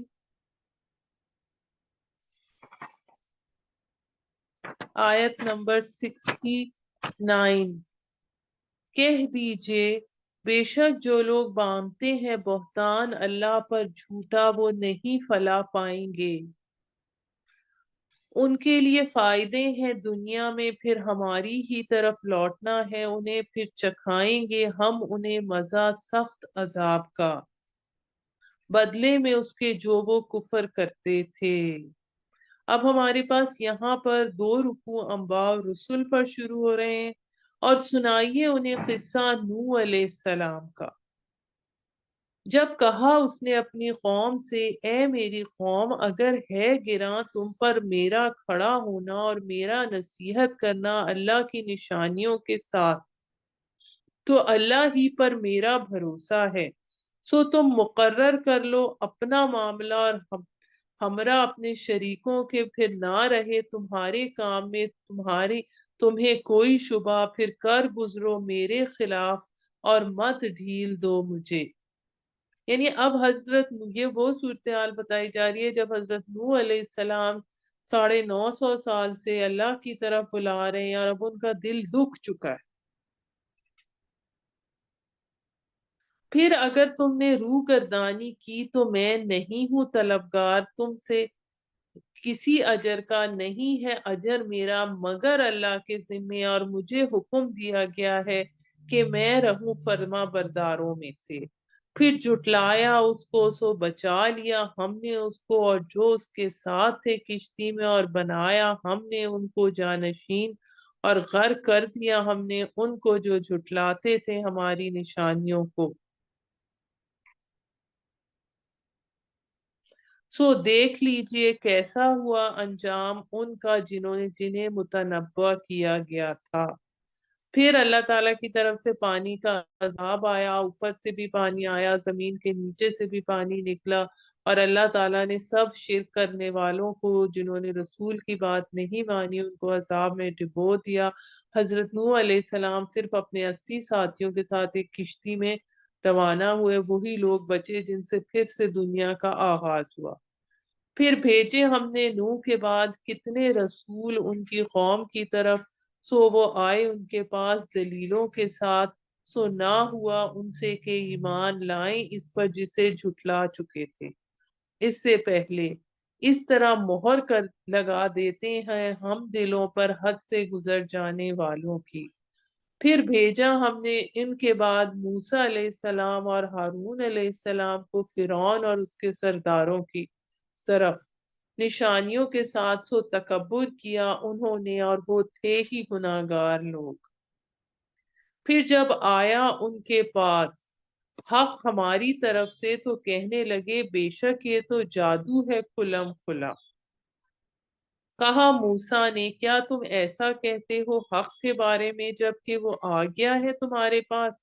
کیا یہ جادو ہے اور نہیں فلاح پاتے جادوگر؟ یعنی جب حضرت موسیٰ نے اللہ کی طرف بلایا اور اپنی جو معجزے تھے عصا اور ید بیضا دکھایا تو اس پر انہوں نے کہا یہ جادو ہے۔ کہنے لگے کیا تو آیا ہے ہمارے پاس اس لیے کہ پھیر دے ہم کو اس راہ سے جس پر پایا ہم نے اپنے آباء و اجداد کو، اور مل جائے تم دونوں کو سرداری اس ملک میں؟ یعنی کہ حضرت موسیٰ علیہ السلام اور حضرت ہارون علیہ السلام کو کہہ رہے ہیں کہ اس لیے کہ تم دونوں کو ملک میں سرداری مل جائے، اور نہیں ہے ہم تمہاری بات ماننے والے۔ اور فرعون نے کہا حاضر کرو میرے پاس تمام جادوگر کامل علم والے۔ پھر جب جادوگر آ گئے تو کہا ان سے موسیٰ نے کہ پھینکو جو تم نے پھینکنا ہے۔ پھر جب پھینکا انہوں نے تو کہا موسیٰ علیہ السلام نے جو تم لائے ہو وہ جادو ہے، یقیناً ابھی باطل کر دے گا اسے۔ یعنی جادوگروں نے رسیاں پھینکی اور وہ سانپ بن گئی۔ پھر حضرت موسیٰ نے اپنا عصا جب پھینکا تو وہ اژدہا بن گیا اور ان سانپوں کو کھا گیا۔ پھر جب پھینکا انہوں نے تو کہا موسیٰ نے جو تم لائے ہو وہ جادو ہے، یقیناً اللہ ابھی باطل کر دے گا اسے، بے شک اللہ نہیں سنوارتا عمل مفسدوں کے، اور سچ کرتا ہے اللہ حق بات کو اپنے حکم سے، اگرچہ برا مانے گناہ گار لوگ۔ اور پھر نہ ایمان لائے موسیٰ پر مگر چند لڑکے اس کی قوم میں سے، ڈر سے فرعون کے اور ان کے سرداروں کے۔ اب یہاں پہ ایک تو جوان خون جو ہوتا ہے چونکہ وہ پرجوش ہوتا ہے، وہ مصلحت پسند نہیں ہوتا، وہ ایمان لے آئے، لیکن اس میں اب جو فرعون اور سے ڈر سے اور اس کے سرداروں کے ڈر سے، اس میں ایسا ہے کہ فرعون نے اپنے کچھ ان کی جو قوم تھی بنی اسرائیل تھی ان کے اندر اپنے کچھ ایجنٹ چھوڑے ہوئے تھے۔ بنی اسرائیل میں اپنے ایجنٹ چھوڑے ہوئے تھے اور وہ ان کی جاسوسی کر دیتے تھے، بتا دیتے تھے۔ اب اور ان کے سرداروں کے کہ وہ مصیبت میں ڈال دیں انہیں، اور بے شک فرعون سرکش تھا ملک میں، اور بے شک وہ حد سے بڑھنے والوں میں سے تھا۔ اور کہا موسیٰ علیہ السلام نے اے میری قوم اگر تم ایمان لائے ہو اللہ پر تو اسی پر بھروسہ کرو، تاکہ اگر ہو تم فرما بردار۔ کہا انہوں نے اللہ ہی پر بھروسہ کیا ہم نے، اے ہمارے رب نہ بنا ہم کو تختہ مشق اس قوم کا جو ظالم ہے۔ تختہ مشق سے کیا مراد ہے؟ جیسے ابو جہل کی آزمائش جو ہو رہی تھی اس میں حضرت سمیہ تختہ مشق بنی ہوئی تھی، جو وہ نے تکلیفیں پہنچا کے پھر قتل کیا اس نے۔ تو یہ ہمارے پاس یہاں دعا آ رہی ہے ربنا لا تجعلنا فتنة للقوم الظالمین ونجنا برحمتک من القوم الکافرین۔ یعنی کافر کی تو آزمائش ہوتی ہے، اور جو اس میں مسلمان ہوتا ہے وہ تختہ مشق بنا ہوتا ہے۔ یہ آپ آج کل کی دنیا میں بھی دیکھ سکتے ہیں۔ اور وہی کی ہم نے موسیٰ اور اس کے بھائی کی طرف کے مہیا کرو اپنی قوم کے لیے مصر میں گھر، اور بناؤ ان گھروں کو قبلہ، اور قائم کرو نماز اور بشارت دو اہل ایمان کو۔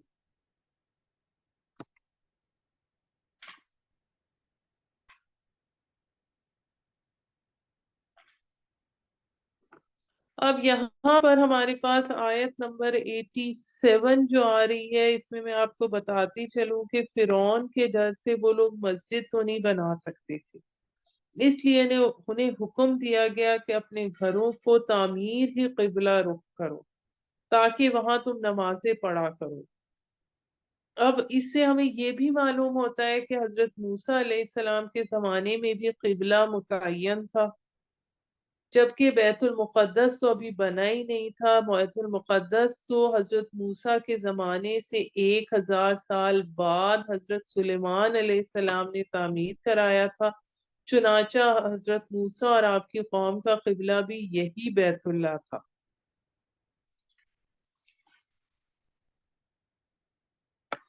اور دعا کی موسیٰ نے، اے ہمارے رب، بے شک تو نے دی فرعون اور اس کے سرداروں کو زینت کی چیزیں اور مال دنیاوی زندگی میں۔ اے ہمارے رب، کیا یہ اس لیے کہ وہ گمراہ کریں تیری راہ سے؟ اے ہمارے رب، تباہی ڈال ان کے مالوں میں اور سخت کر دے ان کے دل۔ یعنی جب نبی جو ہے بیزار ہو گیا ہوتا ہے تو پھر وہ یہ دعا کرتا ہے کہ اب ان کے دل جو ہیں ان کو سخت کر دے، کیونکہ اب اگر یہ ایمان لے آئے تو پھر تو ان کی معافی ہو جائے گی۔ سو نہ ایمان لائیں وہ حتیٰ کہ دیکھ لیں عذاب دردناک۔ فرمایا اللہ نے، تحقیق قبول کر لی گئی تم دونوں کی دعا، سو ثابت قدم رہو، یعنی اب دل نہ پھسیجے تمہارا، اور نہ پیروی کرو ان کے طریقے کی جو علم نہیں رکھتے۔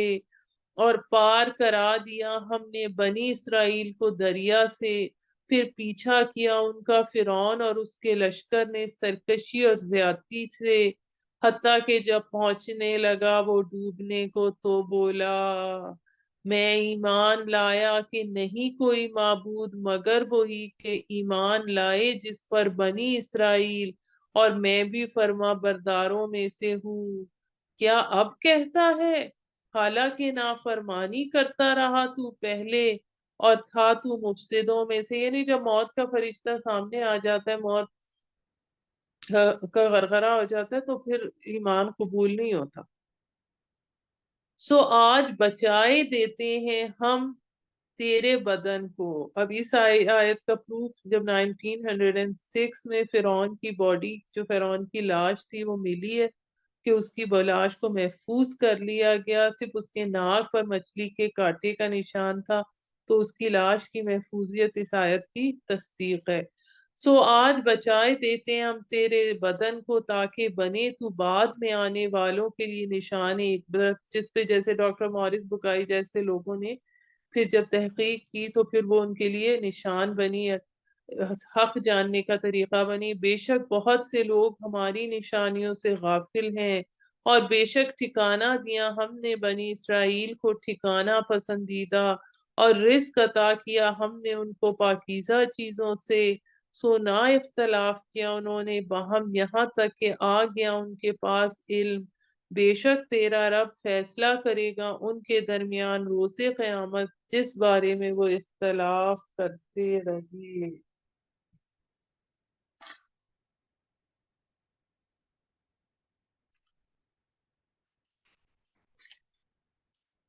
جی اب ہم آگے چلتے ہیں آیت نمبر 94 کی طرف۔ سو اگر ہے تو شک میں اس کے متعلق جو نازل کیا ہم نے تیری طرف۔ اب یہاں پہ بظاہر تو نبی صلی اللہ علیہ وسلم سے خطاب ہے، لیکن اصل میں مشرکین مکہ سے ہو رہا ہے۔ جب کسی سے بہت زیادہ نفرت ہو تو پھر براہ راست خطاب نہیں ہوتا ہے۔ سو اگر ہے تو شک میں اس کے متعلق جو نازل کیا ہم نے تیری طرف، تو پوچھ لے ان سے جو پڑھتے ہیں کتاب تجھ سے پہلے، البتہ آ گیا ہے تیرے پاس حق تیرے رب کی طرف سے، سو نہ ہو تو شک کرنے والوں میں سے۔ اور نہ ہو ان لوگوں میں سے جنہوں نے جھٹلایا اللہ کی نشانیوں کو، ورنہ تو ہوگا نقصان اٹھانے والوں میں سے۔ یقیناً وہ لوگ کہ صادق آ گیا جن پہ فرمان تیرے رب کا، نہ ایمان لائیں گے کبھی، اور اگرچہ آئیں ان کے سامنے ساری نشانیاں، حتیٰ کہ وہ نہ دیکھ لیں دردناک عذاب، یعنی جس طرح فرعون نے جب تک عذاب نہیں دیکھ لیا وہ ایمان نہیں لائے۔ پھر کیوں نہ ہوئی کوئی بستی کے ایمان لاتی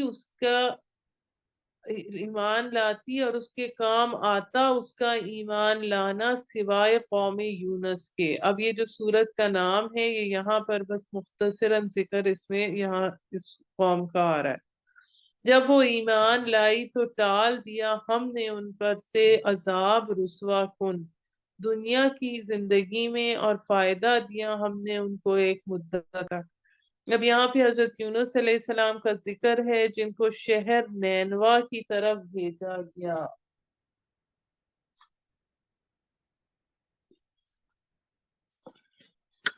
اور اس کی تھوڑی سی پہلے میں آپ کو ڈیٹیل بتا دوں۔ حضرت یونس جو نینوا کی طرف جب مبعوث ہوئے تو آپ کی دعوت کے مقابلے میں آپ کی قوم انکار کرتی رہی۔ جب آخری حجت کے بعد ان لوگوں پر عذاب کا فیصلہ ہو گیا تو حضرت یونس علیہ السلام حمیت دینی کے جوش میں انہیں چھوڑ کر چلے گئے، اور جاتے جاتے انہیں یہ خبر دے گئے کہ اب 3 دن کے اندر تم پر عذاب آ جائے گا، جبکہ اللہ تعالیٰ نے آپ کو باضابطہ طور پہ حضرت یونس علیہ السلام کو اجازت نہیں دی تھی کہ اپنی قوم کو چھوڑ کر چلے جائیں، یعنی باقاعدہ ہجرت کا حکم نہیں آیا۔ اور اللہ تعالیٰ کی سنت یہ رہی ہے کہ جب تک رسول اپنی مرضی سے اپنی بستی کو نہیں اب کہ رسول اپنی مرضی سے اپنی بستی کو نہیں چھوڑ سکتا جب تک کہ اللہ تعالیٰ کی طرف سے باقاعدہ حکم نہ آ جائے۔ محمد رسول اللہ صلی اللہ علیہ وآلہ وسلم کی مثال ہمارے سامنے ہے کہ آپ نے مسلمانوں کو مدینہ ہجرت کا حکم دے دیا، مگر آپ نے خود اس وقت تک نہیں ہجرت فرمائی جب تک آپ کو اللہ تعالیٰ کی طرف سے باضابطہ طور پر اس کی اجازت نہیں ملی۔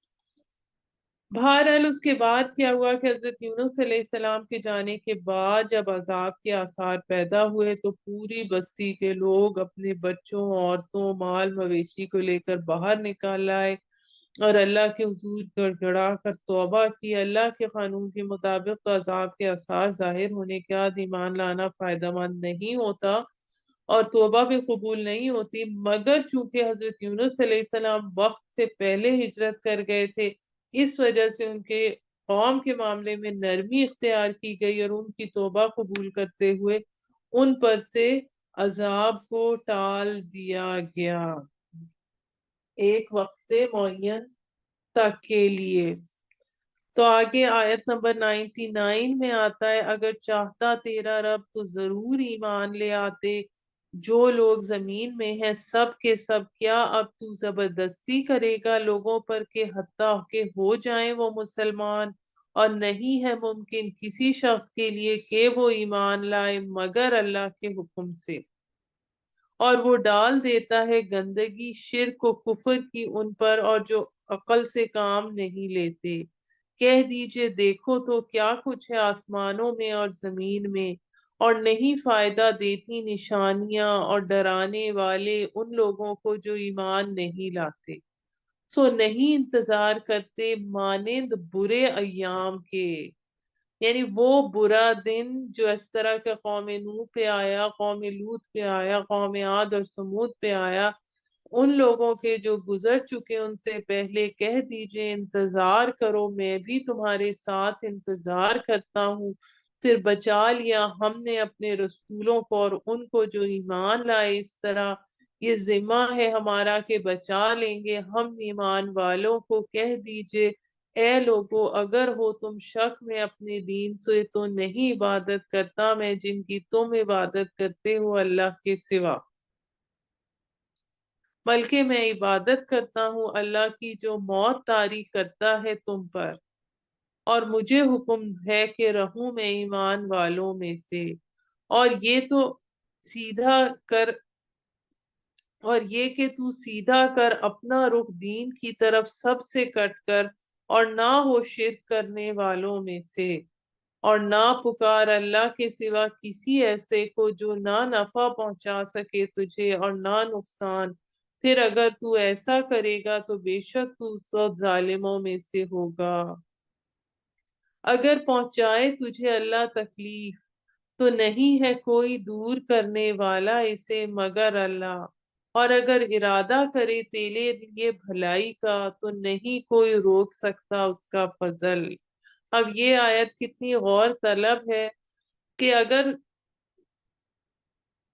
کہ اللہ تکلیف دینا چاہے تو کوئی اس کو دور نہیں کر سکتا، اور اللہ اگر تمہیں فضل دینا چاہے تو کوئی اس کو روک نہیں سکتا۔ نوازتا ہے اپنے فضل سے جسے چاہے اپنے بندوں میں سے، اور وہی ہے بخشنے والا نہایت رحم کرنے والا۔ جیسے یہودیوں کو اعتراض تھا کہ نبوت جو ہے وہ بنی اسماعیل میں کیوں آئی، اے نبی کہہ دیجئے اے لوگو آ چکا تمہارے پاس حق تمہارے رب کی طرف سے، بس جو کوئی اختیار کرے گا تو وہ راہ پائے گا اپنے ہی بھلے کے لیے، اور جو گمراہ ہوا سو اس کی گمراہی اسی پر ہے، اور نہیں ہوں میں تم پر داروہا۔ یعنی عاقبت جو اچھے کام کرے گا عاقبت اسی کی سنورے گی۔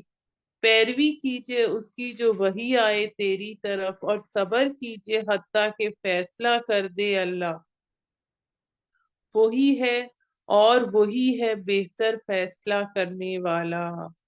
یہاں پر ہماری سورہ یونس کمپلیٹ ہوئی، اور سورہ ہود کا تھوڑا سا حصہ ہے اس بارے میں جو ہم پڑھ لیتے ہیں۔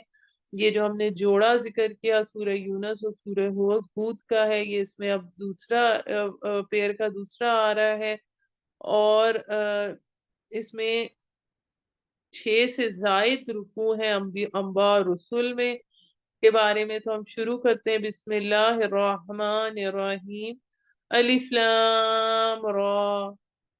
یہ کتاب ہے کہ محکم ہے اس کی نشانیاں، پھر مفصل کی گئی اس کی طرف سے جو بڑی حکمت والا باخبر ہے، کہ نہ عبادت کرو مگر اللہ کی، میں ہوں تمہیں اسی کی طرف سے ڈرانے والا اور بشارت دینے والا، اور یہ کہ بخشش مانگو اپنے رب سے پھر توبہ کرو اس کے آگے، وہ فائدہ پہنچائے گا تم کو اچھا فائدہ ایک وقت مقررہ تک، اور نوازے گا ہر صاحب فضل کو اپنے فضل سے۔ یہاں پہ کیا مراد ہے؟ مستحق فضل کو۔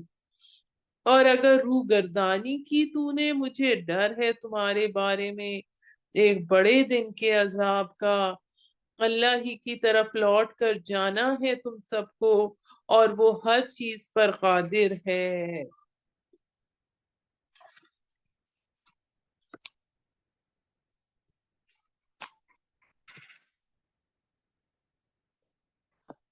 اب یہاں پر تھوڑا سا میں آپ کو سورہ ہود کے حوالے سے ایک اور چیز یہ بتاتی چلوں کہ حدیث میں آتا ہے کہ حضرت ابو بکر صدیق رضی اللہ تعالیٰ عنہ نے نبی کریم سے عرض کیا، یا رسول اللہ آپ پر بڑھاپے کے آثار نمایاں ہو گئے، تو جواب میں حضور صلی اللہ علیہ وآلہ وسلم نے فرمایا، مجھے سورہ ہود اور اس کی ہم مضمون صورتوں نے بوڑھا کر دیا۔ یعنی اس سے اندازہ ہوتا ہے کہ جب ان صورتوں میں پے در پے تنبیہات نازل ہوتی تھیں تو آپ صلی اللہ علیہ وآلہ وسلم کو ہر وقت یہ اندیشہ لگا رہتا تھا کہ کہیں اللہ کی دی ہوئی مہلت ختم نہ ہو جائے اور آخری ساتھ نہ آ جائے جب اللہ تعالیٰ کسی قوم پر عذاب کو پر نازل کرنے کا فیصلہ صادر فرما دیتا ہے۔ اب ہم اس کی جو آخری آیت ہے اس پارے کی وہ اس کا ترجمہ پڑھتے ہیں۔ سنو یہ لوگ موڑتے ہیں اپنے سینوں کو تاکہ چھپ جائیں، اس سے آگاہ رہو جس وقت اوڑھتے ہیں وہ اپنے کپڑے، جانتا ہے اللہ جو کچھ چھپاتے ہیں اور جو وہ ظاہر کرتے ہیں، بے شک وہ جاننے والا ہے دلوں کی باتیں۔ اب اس میں ایک تو اس کی مختلف طریقے سے تفسیر آتی ہے اس آیت کی، لیکن اس میں سے ایک میں آپ کو اس میں سنا دیتی ہوں کہ کچھ اہل ایمان پہ حیا کا بہت غلبہ تھا، جس میں حضرت عثمان غنی جو ہیں وہ بہت نمایاں ہیں۔ تو جب کبھی غسل کے وقت وہ عریاں ہونا بھی پسند نہیں کرتے تھے، اور اس طرح سے جھکے رہتے تھے کہ سطر نمایاں نہ ہو۔ تو قضائے حاجت کے وقت بھی پورے سطر کا اہتمام کرتے تھے۔ تو اس حوالے سے اللہ تعالیٰ یہ فرما رہے ہیں تم جو بھی کر لو اللہ کی نگاہوں سے تو نہیں چھپ سکتے، اس لیے سطر چھپانے کے بارے میں جو احکامات ہیں ان کی معروف طریقے سے پیروی کرو، اس معاملے میں غلو کی ضرورت نہیں ہے۔ اس کے ساتھ ہی ہمارا آج کا پارہ مکمل ہوا۔ سبحان ربک رب العزت عما یصفون والسلام علی المرسلین والحمد للہ رب العالمین۔ صدق اللہ العظیم۔